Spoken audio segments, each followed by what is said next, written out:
Estar aquí esta mañana, en el día del Señor, tú convocas a tu pueblo. Y de verdad todas las criaturas están convocadas y llamadas a adorar al que es santo, santo, santo. Dios Todopoderoso, el que era y el que es y el que ha de venir. Y hoy nos postramos delante de ti. Te rogamos que por el poder de tu Espíritu Santo, esta adoración que nosotros pretendemos hacer sea hecha en espíritu y en verdad. Mira, Señor, cuánto te necesitamos. Hoy somos conscientes de esto y lo confesamos, Señor. Envía el auxilio de tu Espíritu, porque sin esto nos desviaremos de la verdad y tropezaremos. Pero si tú, conforme a tu promesa, nos concedes tu Espíritu Santo, Él nos guiará a toda la verdad. Hoy queremos glorificarte en la exposición de tu palabra. Necesitamos que tu presencia sea percibida como algo real. Mira cada corazón, cada alma que está aquí. Tú sabes lo que cada uno necesita. Quién te conoce y quién no te conoce, y quién está engañándose a sí mismo. Pero hoy tu misericordia se extiende para nosotros. Danos corazones humildes y obedientes. Y que hoy Jesucristo tu Hijo sea exaltado en la exposición bíblica, en la salvación de pecadores y en la santificación de tu pueblo. Amén. Pueden sentarse, hermanos. Les invito a abrir la Biblia en la epístola de Judas, la carta de Judas.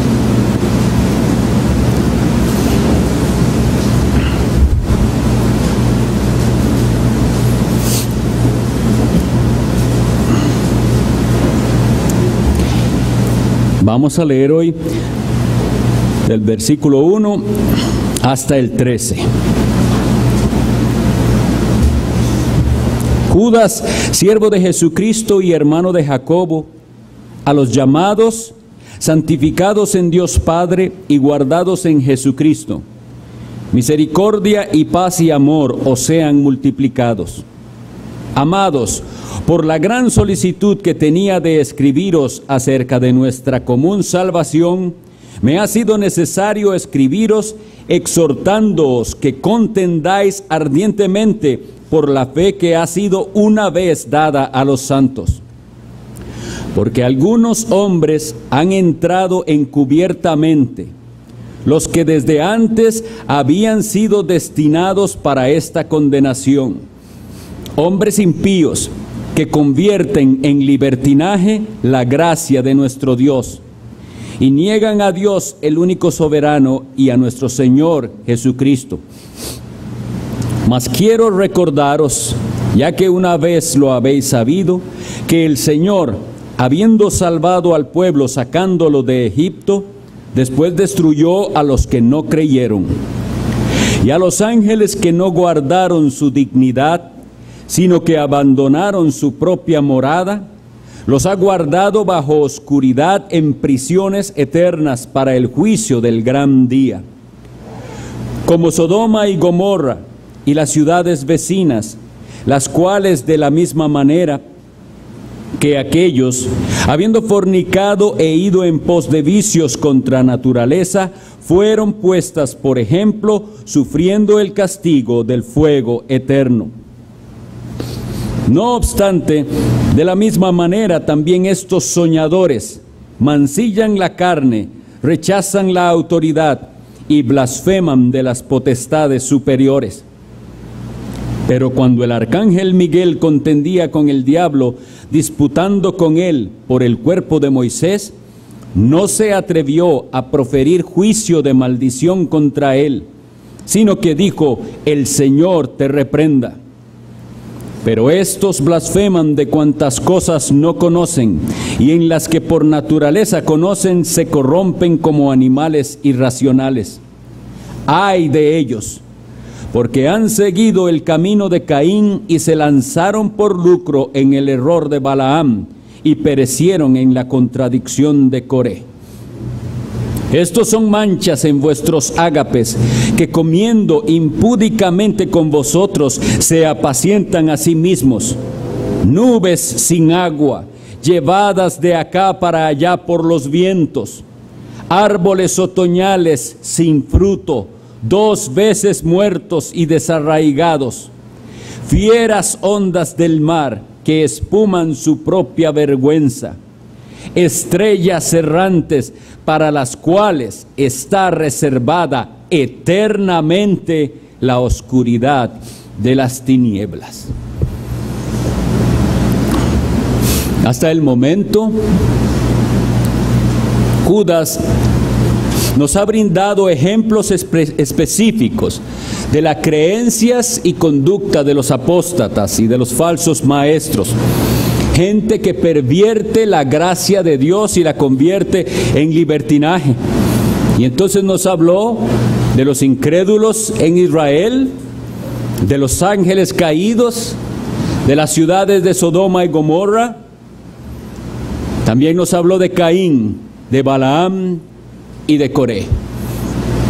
Todos estos ejemplos nos ayudan a identificar a los apóstatas para apartarnos de ellos y también a identificar cualquier semilla de apostasía en nuestros propios corazones o en nuestra iglesia. Y si la identificamos, debe ser extirpada. Ahora, en estos versículos 12 y 13, que son los que vamos a ver en esta exposición, Judas nos habla de las actitudes de los apóstatas por medio de varias metáforas. Metáforas son comparaciones, y hoy vamos a considerar todas estas comparaciones. Él empieza diciendo, en el versículo 12, estos son manchas en vuestros ágapes. Esa palabra ágape aquí es una transliteración, no una traducción. Voy a explicarles. Hay palabras que a la hora de traducirlas, los que están traduciendo de un idioma al otro, ven si en ese idioma existe una palabra que signifique lo que en el original tenemos. Pero a veces prefieren usar la palabra transliterada, es decir, ágape, así se dice en griego. Entonces lo que nosotros debemos es buscar el significado de esa palabra que ahora existe en español y que le decimos que es un ágape. Algo parecido ocurre con bautismo. Lo que se hizo fue y bautizar. Realmente, si hubieran hecho una traducción específica de esas palabras, es sumergir. Eso es lo que significa. Pero en la traducción se hace una transliteración, es decir, vamos a utilizar ya esta palabra, bautizar, y ya depende de que las personas entiendan qué significa en el idioma. Bueno, estas ágapes eran fiestas, y algunas versiones bíblicas así lo traducen, fiestas de amor fraternal. Los apóstatas que se infiltraron, les gustaba estar en estas fiestas de amor fraternal. Muy probablemente, cuando nosotros leemos en 1 Corintios 11, que hay una serie de amonestaciones de Pablo que le dice, cuando ustedes se reúnen, eso no es celebrar la cena del Señor. Y él describe que había ahí unas comidas, que había unos glotones comiendo mucho y hasta emborrachándose, y otros que no tenían.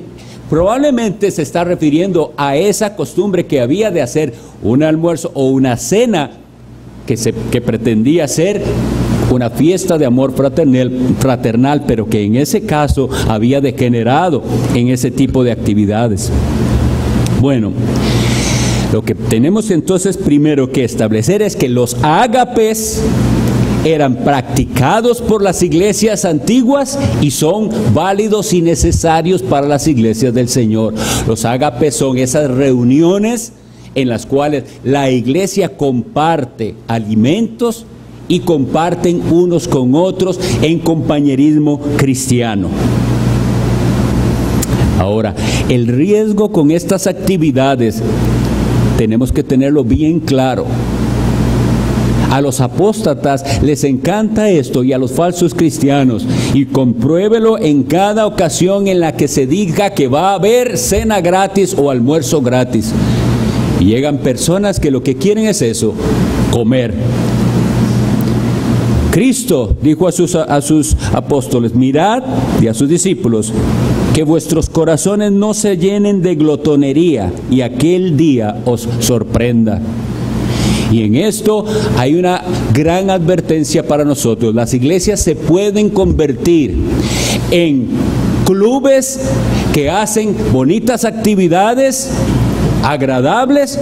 ¿A quién no le gusta reunirse y que haya buena comida? Y ojalá que sea gratis. Entonces, ahí está el riesgo del pecado, así como el Señor les dice, cuídense. Esas fiestas de amor no eran para eso. De hecho, deberían tener otro propósito, un propósito de veras de compañerismo cristiano. Y la advertencia a esa actitud de glotonería como pecado,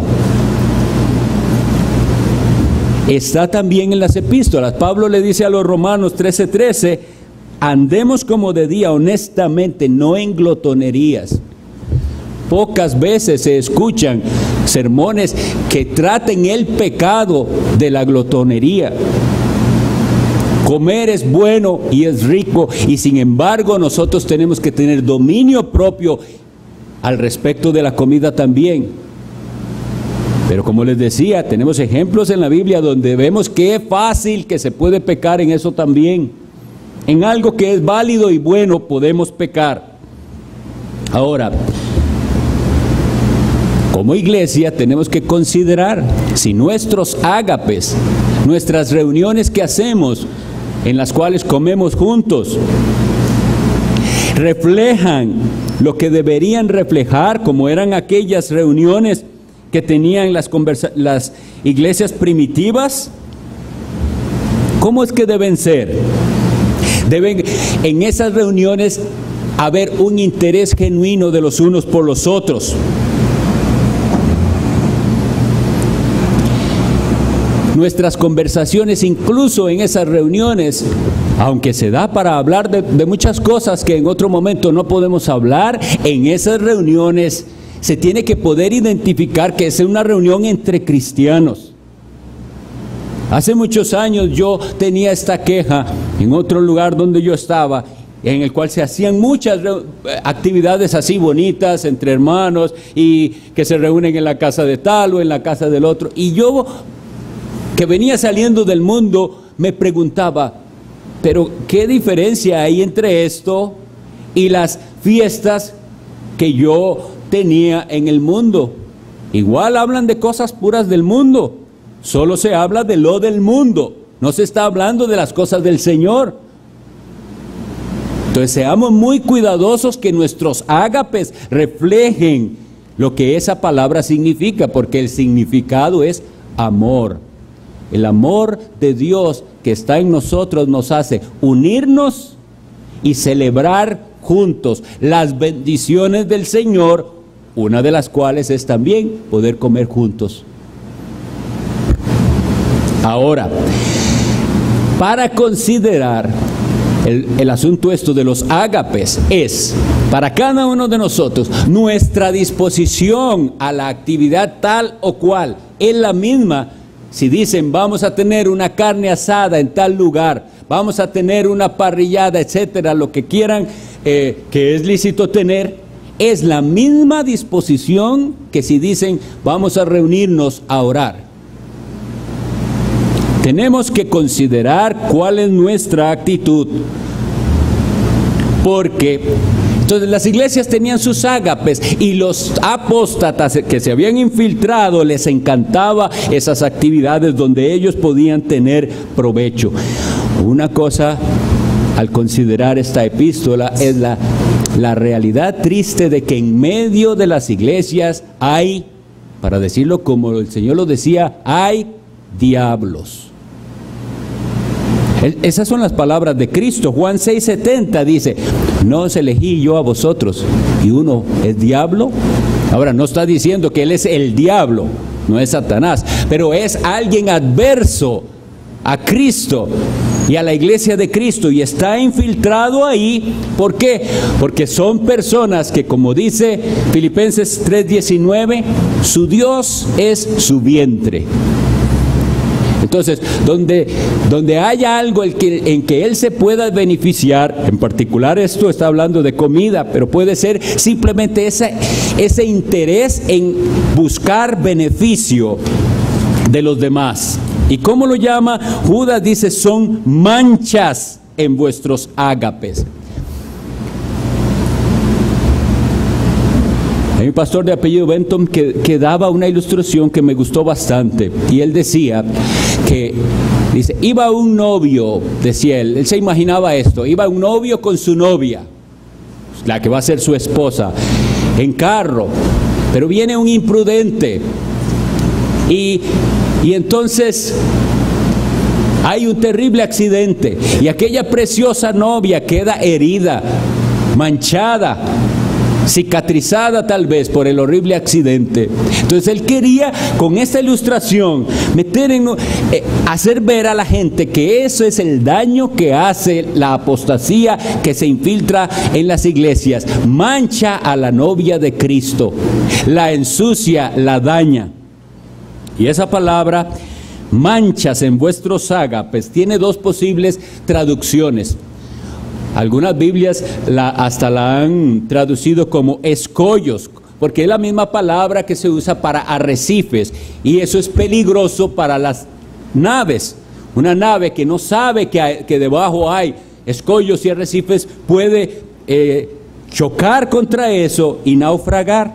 Sin embargo, si nosotros comparamos lo que dice este pasaje de Judas 12 con lo que dice Segunda de Pedro 2:13, Segunda de Pedro dice así, 2:13: recibiendo el galardón de su injusticia, ya que tienen por delicia gozar de deleites cada día. Y oiga lo que dice: estos son inmundicias y manchas, quienes aún mientras comen con vosotros se recrean en sus errores. Entonces, si comparamos este pasaje tan similar, pensamos que la mejor traducción es esa: manchas, suciedades en la iglesia de Cristo por causa de estos apóstatas. En estas metáforas que vamos a ir viendo, vamos a ir en todas ellas haciendo una comparación con Cristo, con lo que debería ser, porque nosotros como cristianos tenemos como meta y propósito de existencia ser conformados a la imagen de Cristo. Y eso es todo lo contrario de lo que los apóstatas hacen. Entonces, ¿cómo deben ser nuestras fiestas de amor? En la Cena del Señor, cuando Él la instituyó, Él dio un ejemplo y enseñó el servicio. ¿Recuerdan qué hizo Él? Dice que se quitó la toalla y se agachó a lavar los pies de sus discípulos. Las ocasiones en que la iglesia se reúne deben ser ocasiones que aprovechamos para servirnos unos a otros. Una palabra de consuelo: ¿cómo le puedo ayudar? Me doy cuenta de que el hermano tal o cual tiene un problema y yo cómo pudiera ayudarle. Eso es, Cristo nos dio ese ejemplo. Y muchas otras veces, si leemos los evangelios, Cristo y sus discípulos fueron invitados a cenas, ¿no se recuerdan, verdad? Muchas veces los fariseos los invitaban, muchos otros. Leví dice que le hizo una gran cena. Y está bien, no me vayan a entender mal, está bien hacer cenas y comer juntos, muy bueno, pero tiene que ser como Cristo lo hacía. Cristo siempre lo aprovechaba para para motivos espirituales. Y ahí estaban infiltrados apóstatas. ¿Recuerdan el relato de Juan 12, cuando Cristo fue ungido en Betania?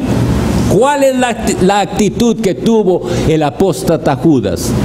Cuando a Cristo viene alguien, aquella mujer, y derrama el frasco de alabastro de nardo puro, carísimo, a sus pies, ¿cuál es la opinión de Judas?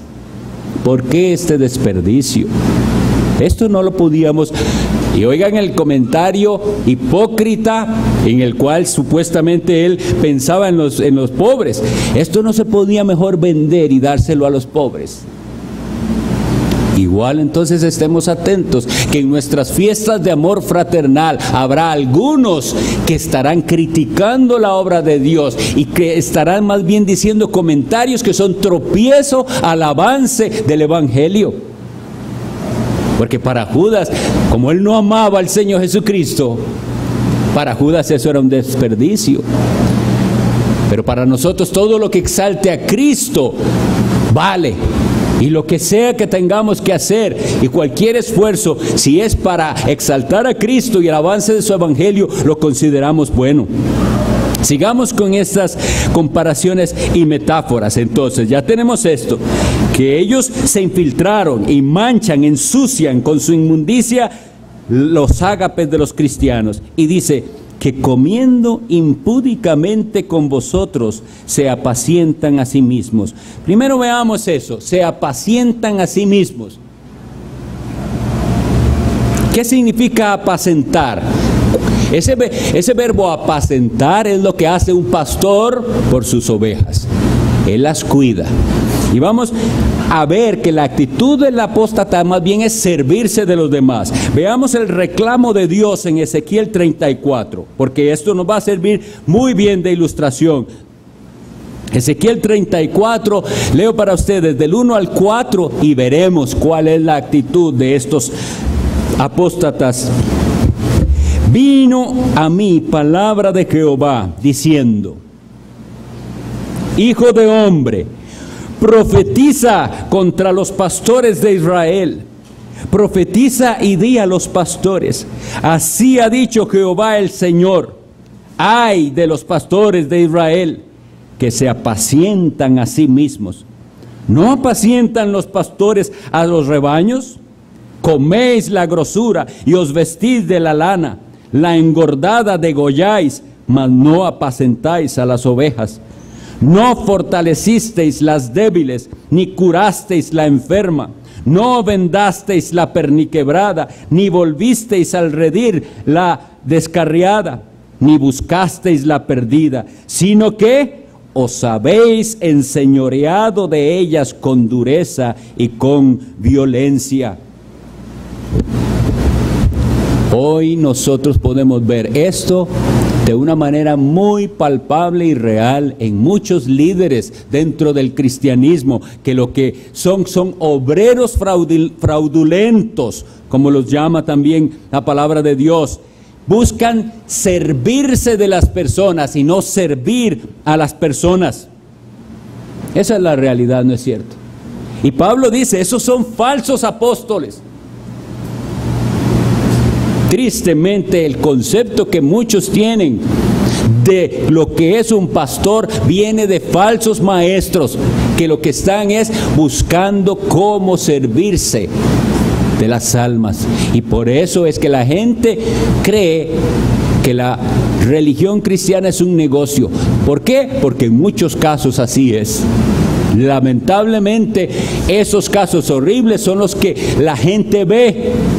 Pero sabemos que no, que hay hombres de Dios, hombres que aman a Dios y aman el rebaño. Pero hoy estamos hablando de los apóstatas. Bueno, nuestro ejemplo, ¿quién tiene que ser de pastor? Cristo. Él es el buen pastor. El buen pastor, dice él, su vida da por las ovejas. Y todos nosotros que tengamos un oficio pastoral, esa es nuestra meta.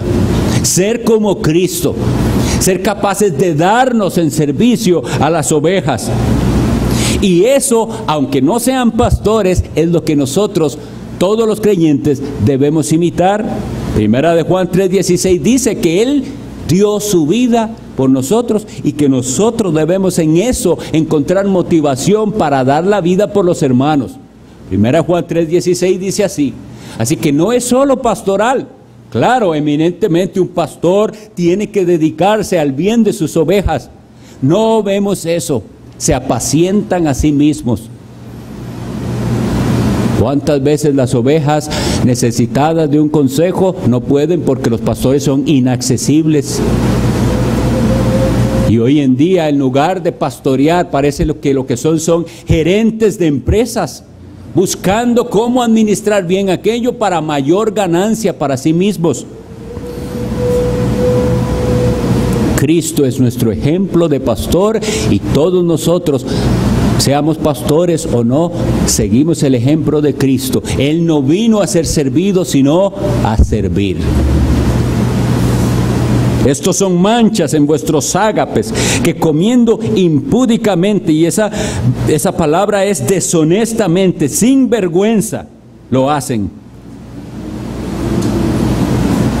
Yo no quiero entrar en demasiados detalles con respecto a ejemplos que ustedes conocen, porque si han visto la televisión y escuchan lo que hoy pasa con los televangelistas, es decir, con los evangelistas famosos de televisión, es eso. No les da vergüenza estar pidiendo dinero. No les da vergüenza para nada. Mostrar ahí la cantidad de gente que está enviando sus tales semillas. Se apacientan a sí mismos. No es cuidando el rebaño. Lo que están cuidando es su propio vientre. Porque dice la Biblia, cuyo Dios es su vientre. ¿Qué más nos dice? Sigamos adelante, dice, nubes sin agua. Para esta metáfora nosotros necesitamos ponernos en lo que es vivir o imaginar lo que es vivir en una zona desértica. En el Medio Oriente o así, ellos lo entienden mejor que nosotros. Nosotros vivimos en un país tropical donde hay mucha lluvia y muchas nubes siempre. Pero para que entendamos esto tenemos que ponernos en cómo es vivir en una zona desértica. No llueve por muchísimo tiempo, cielo azul, completamente azul siempre. Y aquel labrador siembra y ya ve acercarse una nube. Toda su esperanza está que en aquella nube viene el agua que él necesita. Y resulta que esa nube pasa y después se la lleva el viento y no llovió. Esa desilusión es lo que quiere Judas decirnos a nosotros. Esperaba algo de esa nube y no lo obtuve. O sea, prometía mucho, pero era falso. Y hoy así son estos falsos maestros. Prometen mucho, pero es mentira. Toda esa prosperidad que ustedes oyen que supuestamente Dios da a través de su evangelio, es cierto. De veras, si usted va a indaga, de veras todos esos que dieron las tales semillas y pactaron con Dios y etcétera, están súper prósperos. No es cierto. Los únicos prósperos son ellos, los engañadores. Entonces así son, nubes sin agua, prometen cosas y no dan. En cambio, Cristo, Él sí prometía y cumplía, y Él es el agua de vida. Él es quien da el agua de vida. Y los que son de Cristo, entonces llevamos a los demás a la fuente, que es el Calvario. Nuestro evangelio tiene que promete algo, tiene que dar eso que promete. Es muy triste esto. Predicar un Cristo y un evangelio prometiendo algo que no da resultado. Nubes sin agua. El Cristo que nosotros predicamos cumple sus promesas. El evangelio que nosotros predicamos es poder de Dios para salvación.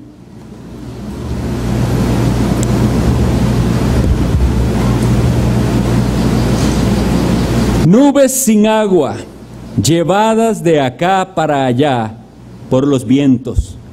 Llevadas por los vientos. Los apóstatas y los falsos maestros se caracterizan por la ignorancia. Hay gran ignorancia, falta de conocimiento bíblico. Y por eso son arrastrados por diversas corrientes que surgen. No se sabe qué quedarán mañana.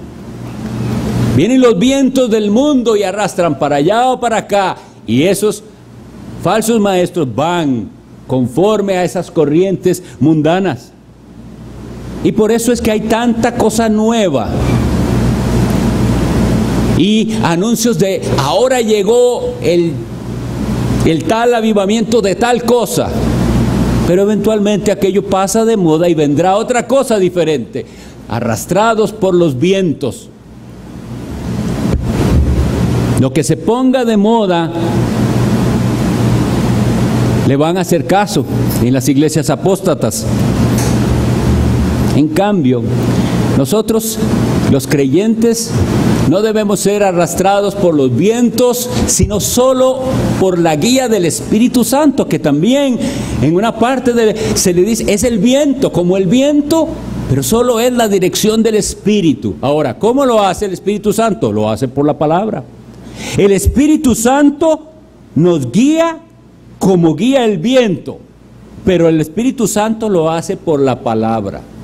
No por las corrientes mundanas, no por las emociones o sentimientos del corazón. Y por eso no hay tal Dios me dijo, no puede ser así. Porque si eso es así, como eso proviene del corazón y nuestro corazón está engañoso, un día vamos en una dirección y otro en otra, arrastrados por los vientos, no. Guiados por el Espíritu Santo, por la palabra. ¿Y qué es lo que hace la palabra? ¿Cómo sabemos si es del Espíritu algo? Bueno, Cristo dijo, cuando Él venga, me glorificará a mí. ¿Usted quiere saber si algo, un movimiento, algo es del Espíritu Santo? Está exaltando a Cristo, le está llevando a usted a amar más al Salvador, le está llevando a entender mejor el sacrificio de Cristo. Si es así, es del Espíritu. Y si de alguna manera algo que se haga en las iglesias nos hace perder la vista de aquel Cristo y de su sacrificio, eso no es bueno. Eso es del diablo, del mundo. Nubes sin agua llevadas de acá para allá por los vientos. Árboles otoñales sin fruto. Cuando Juan el Bautista comenzó a predicar, él dijo, y ya el hacha está puesta a la raíz de los árboles, y todo árbol que no dé buen fruto es cortado y echado en el fuego. Mateo 3:10. Los apóstatas pueden hablar mucho del Espíritu Santo y no tienen fruto espiritual. Pero ¿cómo es que se miden las cosas hoy en día? Se miden por números. Entonces, si hay mucha gente, ellos dicen, hay mucho fruto. Hay mucho fruto si esos que están creciendo en santidad, si viven para Cristo, y si no, eso no es fruto. No es fruto espiritual.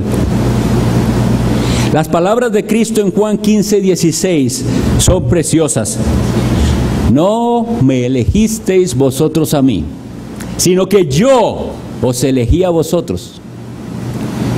¿Y qué sigue? Y os he puesto para que llevéis fruto. Para eso es, y vuestro fruto permanezca. Y Cristo nos había explicado y advertido. Mateo 7, ¿qué dice? Por sus frutos los conoceréis. Entonces, esos árboles que no dan fruto son los apóstatas, son los falsos maestros. Y en contraposición a eso, ¿qué tenemos? Tenemos el Salmo 1 que dice, bienaventurado el varón que no anduvo en consejo de malos, ni en camino de pecadores, ni en silla de escarnecedores se ha sentado, sino que ¿qué? En la ley de Jehová está su delicia, y en su ley medita de día y de noche. Y aquí viene, será como árbol plantado junto a corrientes de agua, que da su fruto a su tiempo. Ese es el anhelo de los cristianos. Y ese es Cristo descrito en su perfección, porque Él es el único que verdadera y perfectamente se deleitó en la ley de Dios y dio fruto a su tiempo siempre.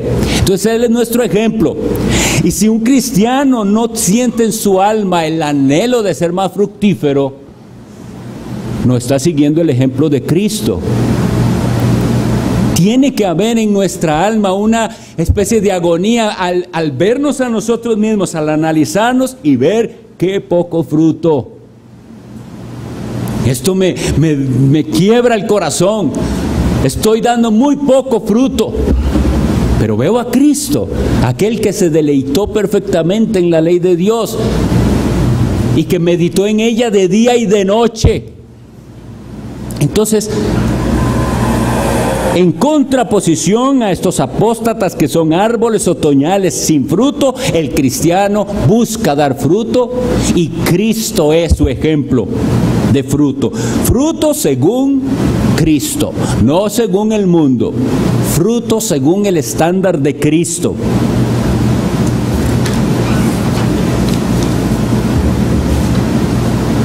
Dos veces muertos.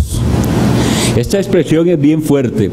Podría estarse refiriendo a lo que también el apóstol Pedro en el capítulo 2 habla, que dice que estas personas por un tiempo parecían ser cristianos y abandonaron el mundo y abandonaron el pecado, pero eventualmente vuelven al pecado y muchas veces aún peor. Entonces es como doble muerte. Antes estaba muerto, pareció que estaba vivo y ahora parece que está muerto otra vez. Eso podría ser lo que está diciendo dos veces muerto, pero también pudiera ser que Judas nos está diciendo de ellos como si ya son sujetos de la segunda muerte. ¿Recuerdan lo que dice Apocalipsis 21:8? Del lago de fuego, esta es la muerte segunda. Desde ya Él los da como que son participantes de aquella segunda muerte. Y en cambio nosotros los cristianos, los que creemos en Cristo y tenemos nuestra fe puesta en Él, tenemos una promesa, Apocalipsis 2:11. Dice Cristo, ya lo leímos en las lecturas recientes, el que tiene oído, oiga lo que el Espíritu dice a las iglesias. Al que venciere, el que venciere, no sufrirá daño de la segunda muerte. ¿Ven el contraste? Eso es lo que por favor les ruego que estén viendo. Cada vez que hablamos de los apóstatas, veamos el contraste en Cristo y los que siguen a Cristo de verdad. Dos veces muertos. Nosotros no. Como decíamos en otra ocasión, el cristiano muere una vez nada más. ¿Por qué? Porque nació dos veces. El incrédulo y el falso cristiano morirá dos veces, porque solo nació una vez. Y esa es la pregunta, ¿usted ha nacido de nuevo? Si ha nacido de nuevo y es seguidor de Cristo, entonces de verdad no sufrirá daño de la segunda muerte. Y dice desarraigados, eso es arrancados de raíz. No son cortados ni siquiera para servir como madera. No hay posibilidad de que lleguen a retoñar. Esta parte sí, pongamos un poquito de atención. Vea. Si ustedes recuerdan, en aquel sueño que tuvo Nabucodonosor en Daniel 4, dice que aquel árbol frondoso fue cortado, pero que una voz le dijo, deje ahí las raíces. Y que dice que amarraron aquellas raíces a la tierra. ¿Por qué? Porque dice que eventualmente ese árbol que fue cortado va a volver a retoñar. Y quisiera leer para ustedes Job 14:7 para que veamos de esta clase de árboles que sucede así.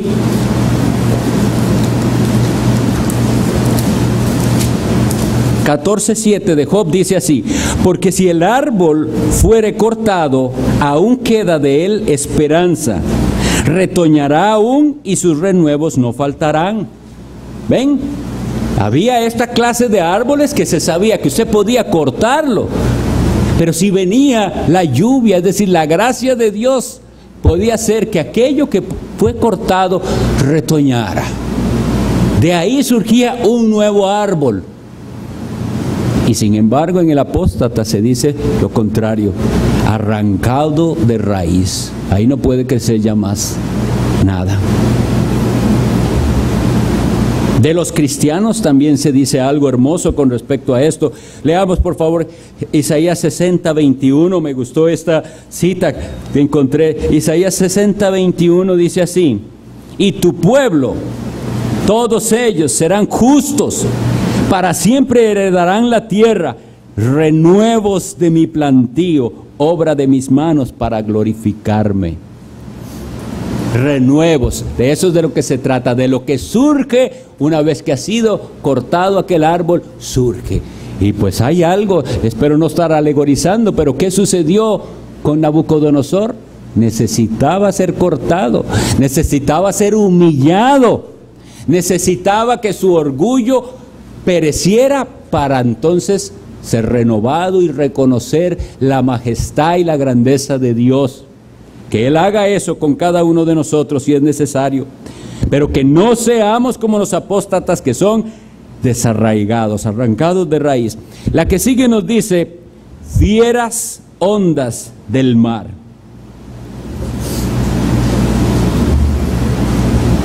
Fieras ondas del mar. Y esto nos habla de almas que no tienen reposo, no conocen la paz.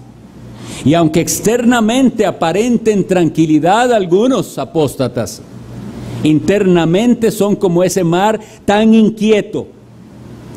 Y lo que dice aquí también es digno de ponerle atención. Dice: fieras ondas del mar que espuman su propia vergüenza. Es decir, que ese mar inquieto después llega a revolverse y a sacar basura y espuma que queda en la playa. Eventualmente llegará un momento en que la vergüenza de su falsa profesión será evidente. Un día eso sucederá con los apóstatas. Y lamentablemente hay muchos casos de gente que han sido hasta evangelistas reconocidos. Y eventualmente sus vidas de pecado, de inmoralidad y de fraudes se descubren. Hasta llegó el momento en que espumaron su propia vergüenza. Esto es así. Y no solo en cuanto a televangelistas. Yo no sé si están enterados, pero hay un ambiente espantoso dentro del llamado los artistas cristianos, pues. Dentro de ellos, y he tenido noticias de esto certificadas, hay drogadicción, inmoralidades y también fraudes dentro del tal mundo de la música cristiana. Y por eso tenemos que huir de todo eso.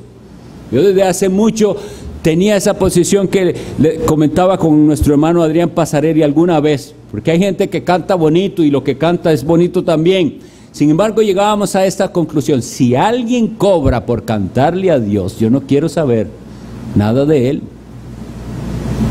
Cobrar por alabar a Dios. Y estas personas así son. Ellos andan detrás del dinero y cantan porque es su negocio cantar. Y cantan lo que usted quiera, si quiere cantan himnos también. Pero ellos andan detrás del dinero. No. Ellos eventualmente espuman su propia vergüenza, como uno que escuché que estaba todo el concierto listo y como no se dieron las condiciones que él quería o el dinero que él quería a tiempo, entonces simplemente no dio el concierto. Ese concierto no era para alabar a Dios. Bueno, hay algo más en cuanto a estas ondas del mar, porque tenemos referencia en Santiago que también se dice que hay cierto tipo de personas con doble ánimo. Y Santiago las compara en su inconstancia con las ondas de mar. Inconstante en todos sus caminos. Así es el apóstata y el falso maestro. Pero el cristiano no es que está libre de que esto que ensucia la vida cristiana le manche. Por eso es que estamos hablando de esto también. En cambio, para nosotros se promete, Isaías 48:18 dice, paz como un río, justicia como las ondas del mar. Es interesante porque lo mismo que se da como un ejemplo negativo, se da como un ejemplo positivo. No es lo mismo un mar inquieto y furioso que un mar calmo. No es lo mismo un río revuelto que un río que me da esa sensación de paz, que puedo sentarme al lado y escuchar aquel lindo sonido de las aguas correr, pero que sé que es pacífico. Eso es un cristiano, eso es el que sigue a Cristo. Será tu paz, dice Isaías, como un río, y tu justicia como las ondas del mar. Y Cristo eso fue lo que prometió a los suyos. La paz os dejo, mi paz os doy. Yo no la doy como la da el mundo. No se turbe vuestro corazón ni tenga miedo. El apóstata no tiene verdadera paz, tiene una intranquilidad horrible. En Cristo, en cambio, hay paz. Luego dice, estrellas errantes. Versículo 3 estamos, fieras ondas del mar que espuman su propia vergüenza, estrellas errantes.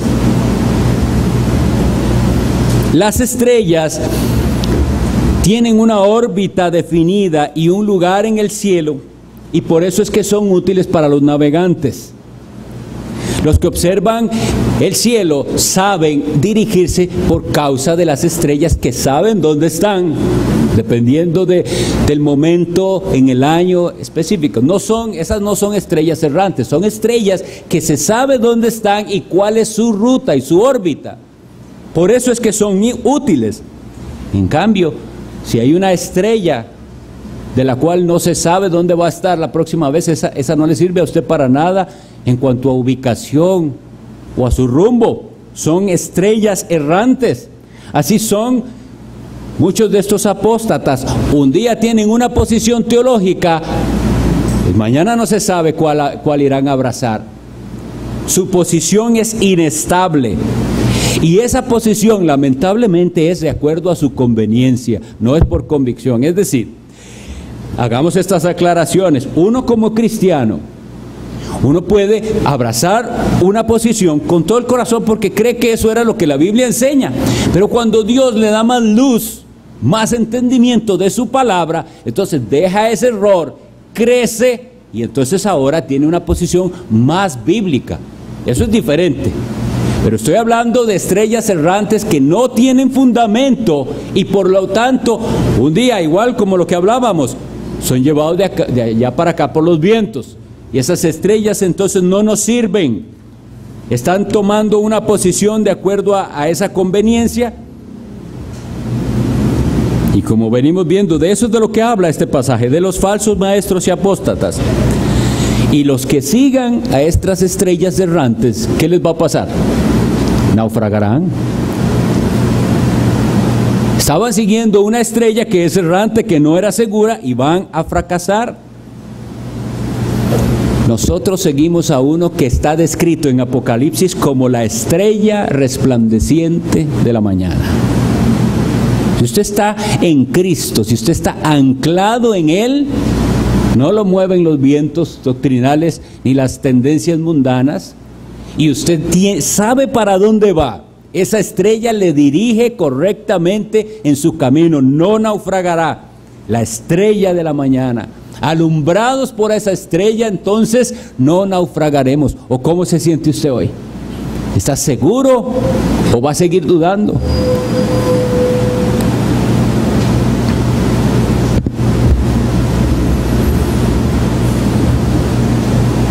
Ahora sí, llegamos a un fin de la descripción que es espantoso y real.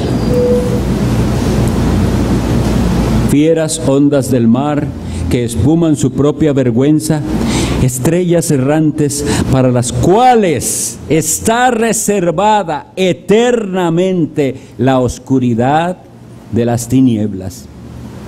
La condenación.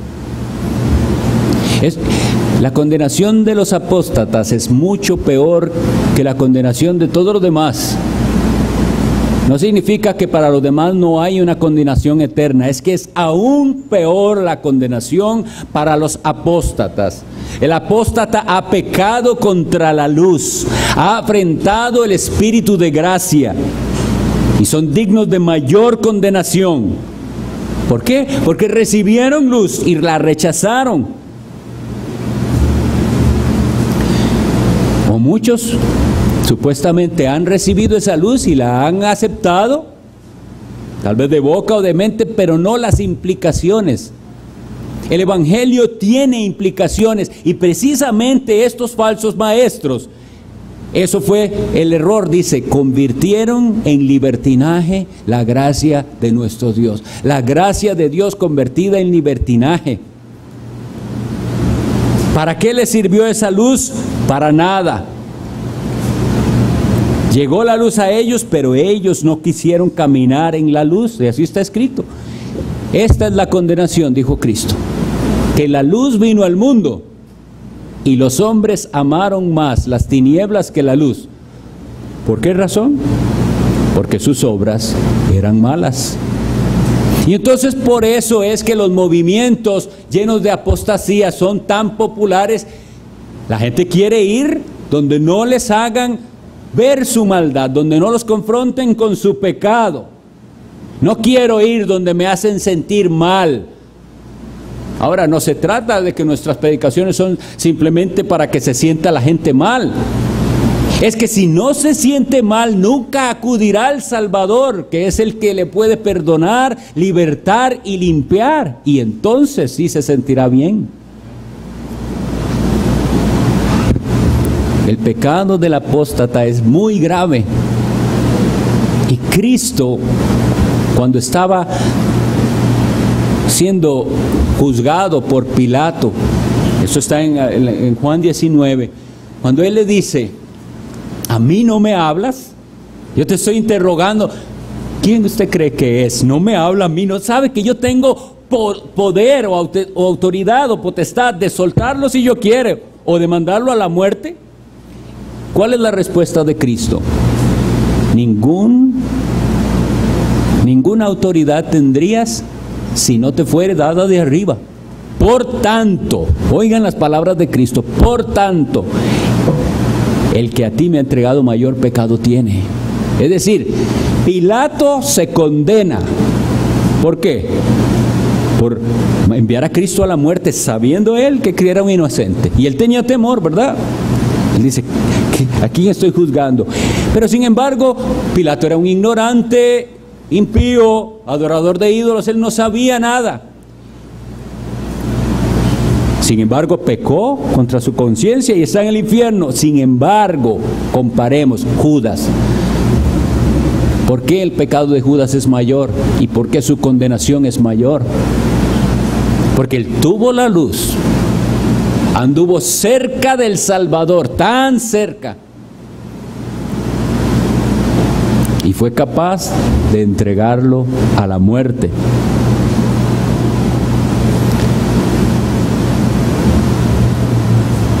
La Biblia nos dice, nos da advertencias muy serias contra la apostasía.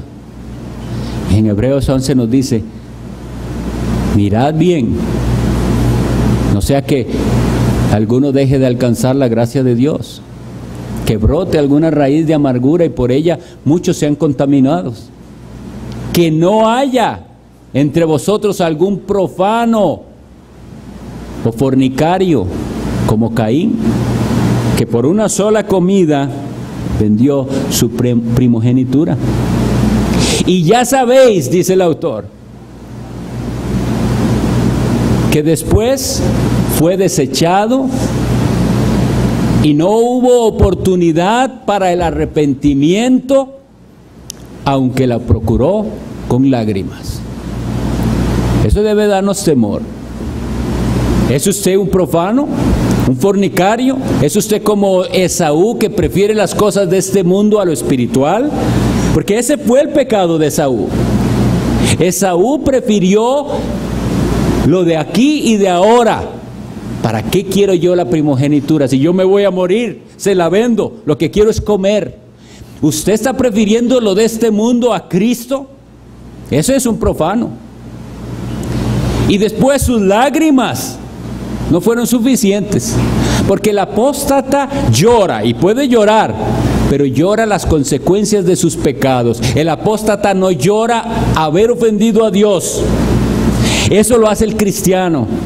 Eso lo hizo Pedro cuando salió y lloró amargamente. Él era cristiano.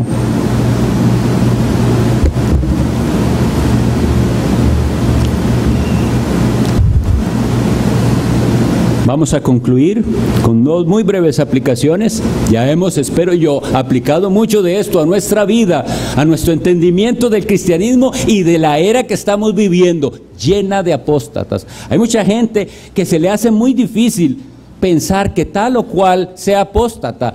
¿Por qué? Porque en alguna manera Dios usó a aquella persona para traer alguna bendición a mi vida. Tal vez fue mi acercamiento al Evangelio, etcétera.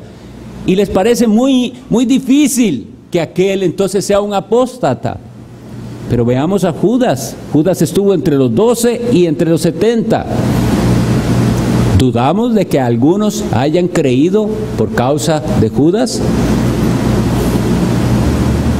Debemos ser fieles a Cristo y no a los hombres. Y debemos tomar, si somos creyentes y profesamos seguir a Jesucristo, debemos tomar una posición clara y firme contra los falsos maestros.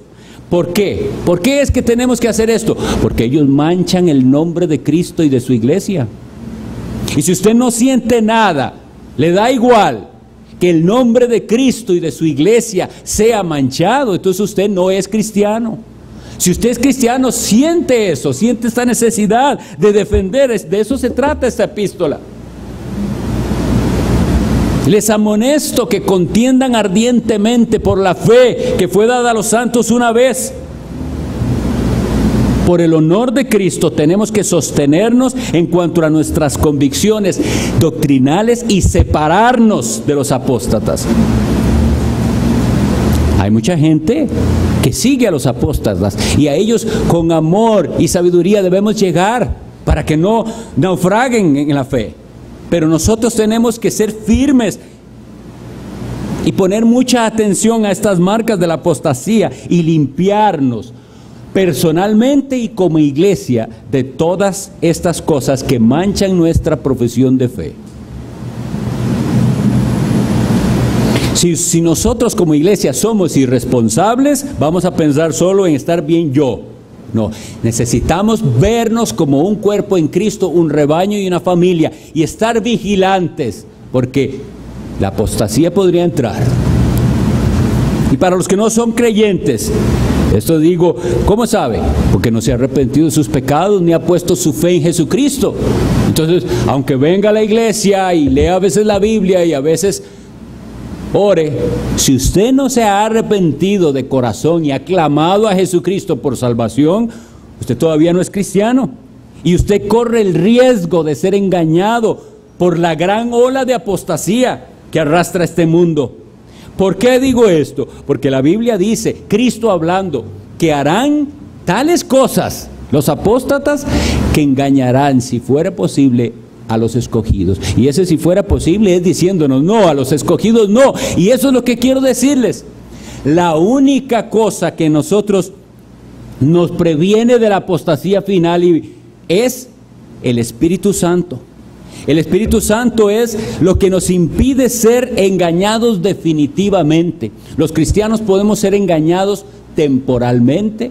Los cristianos podemos caer hasta en pecado temporalmente, pero el cristiano no va a quedar caído. Ni un cristiano vive permanentemente en pecado, ni atrapado del error doctrinal para siempre. Es el Espíritu Santo, el sello de Dios, lo que protege a esa alma. Qué lindo es pensar, yo tengo el sello de Dios y soy débil y tengo temores, pero yo sé una cosa, Dios a mí me dio el sello de su Santo Espíritu y Él me va a guiar a toda la verdad y me va a proteger de tanta apostasía, de tropezar, de naufragar. Si usted no tiene eso, clame a Dios que se lo dé. Clame a Dios y Él lo da. Vamos a orar.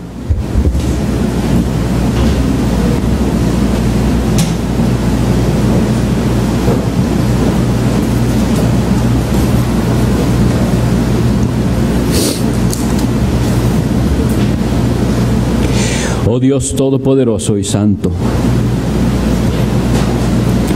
haznos ver las cosas como debemos verlas. Tú eres santo y vendrás a juzgar. ¿Qué sería de nosotros si dependemos de nosotros mismos? Por eso hoy venimos humillados, clamando a ti